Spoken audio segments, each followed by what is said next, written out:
Poštovani građani, dobar dan i dobrodošli. Na samom početku da vam saopštim važno obaveštenje što se tiče autorskog prava.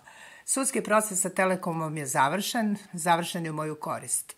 Viši sud u Beogradu utvrdio je da je Telekom povredio moje autorsko pravo, nisu me potpisali ispod pesme Gladna sam rodnog neba, čiji sam autor teksta i muzike. Po naredbi suda, o svom trošku morali su da objave presudu u dnevnom listu Politika, u što se sami možete uveriti.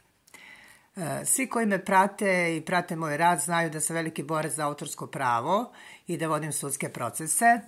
Autorsko pravo na našim prostorima nije baš toliko zastupljeno, osim kod onih koji pune svoje džepove sa autorskim novcem. Zato, dragi umetnici, čuvajte vaše i branite autorsko pravo, jer koga ne brani, on ga i nema.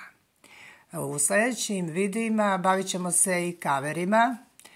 Pričat ćemo, pošto su oni jako popularni kod mlade populacije i kod mladih pevača, biće objava presude, isto takođe za kaver, zato što lice bez moje dozvole, bez pitanja, presnimilo pesmu Beograd, čiji sam ja autora, koji je pevao Džera Madanovski, inače pesma iz moje zbirke poezije.